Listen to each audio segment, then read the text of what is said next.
Bismillahirrahmanirrahim. Assalamualaikum warahmatullahi wabarakatuh. Pertama-tama, marilah kita panjatkan puji dan syukur atas kehadirat Allah Subhanahu wa Ta'ala, karena atas limpahan rahmat, hidayah, dan taufiknya lah sehingga kita dapat dipertemukan dalam pertemuan kali ini.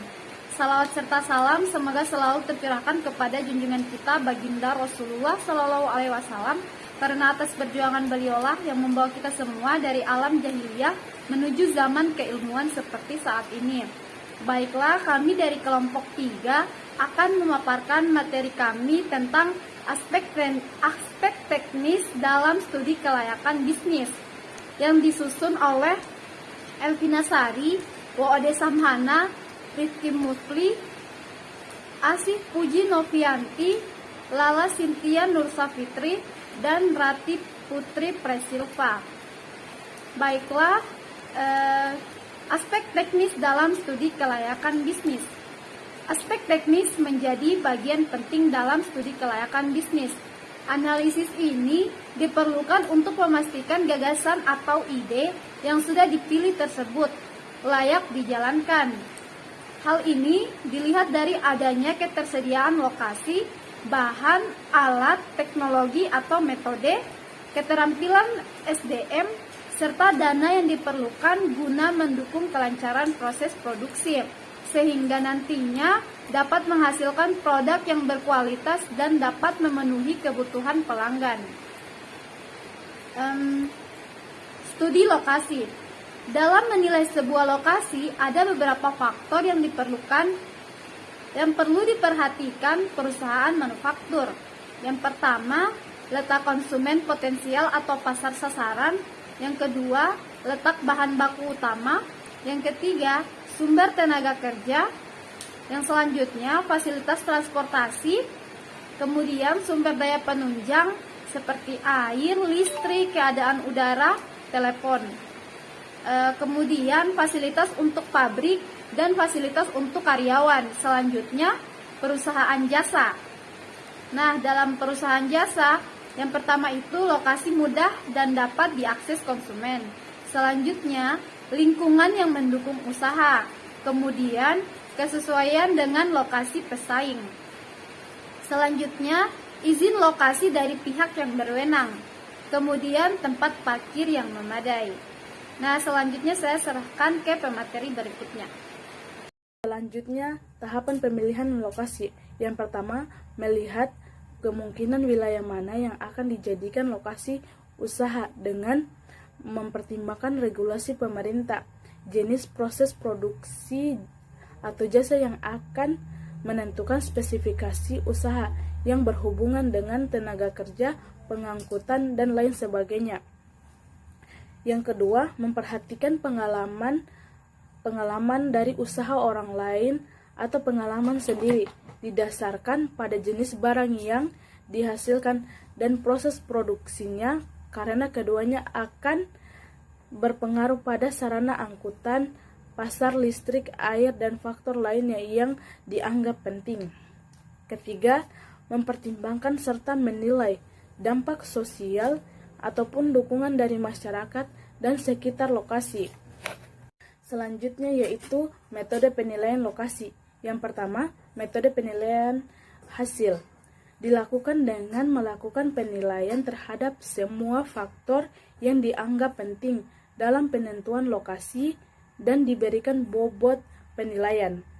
Yang kedua yaitu metode perbandingan biaya. Pemilihan dilakukan dengan cara menentukan besar kecilnya perkiraan seluruh biaya pada alternatif pilihan lokasi. Ketiga, metode analisis ekonomi. Metode ini mempertimbangkan biaya ditambah dengan faktor intangibles yang relevan. Selanjutnya, studi fasilitas produksi.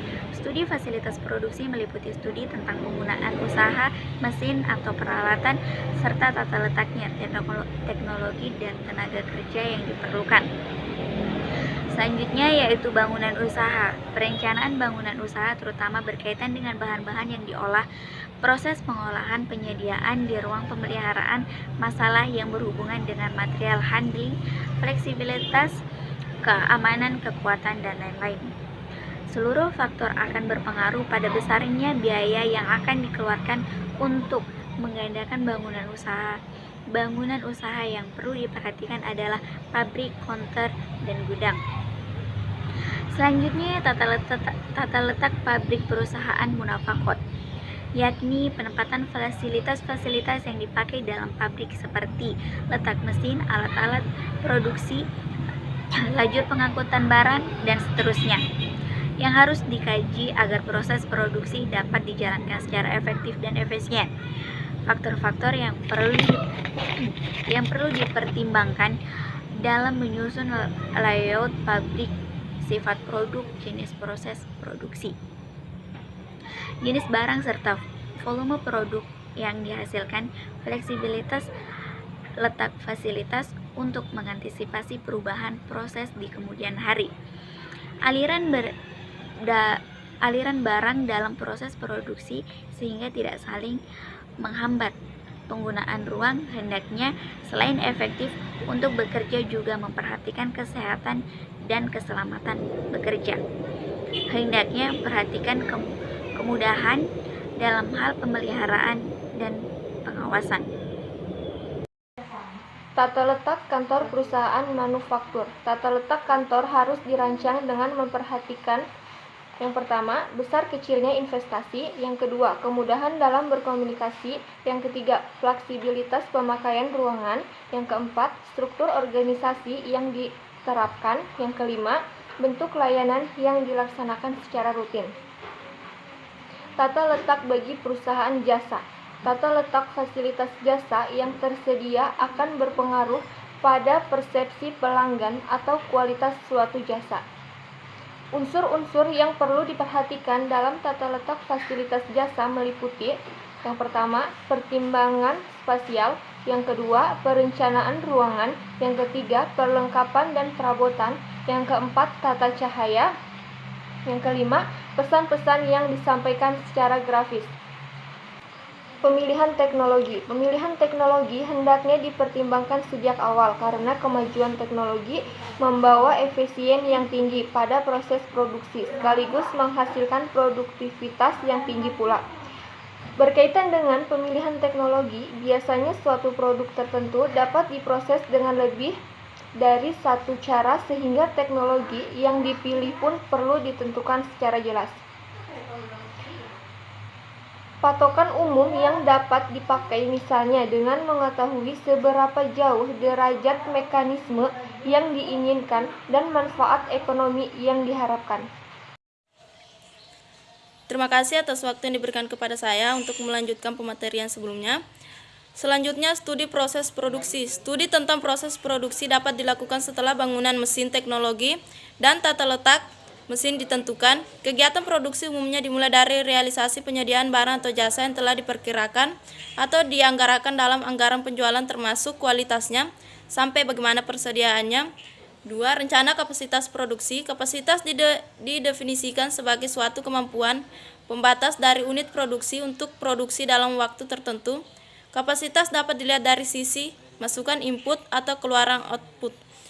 Rencana kapasitas produksi dalam SKB aspek teknis tergantung beberapa pilihan sistem antara lain skala ekonomi. Kapasitas yang dipilih adalah yang memiliki biaya per unit yang paling rendah.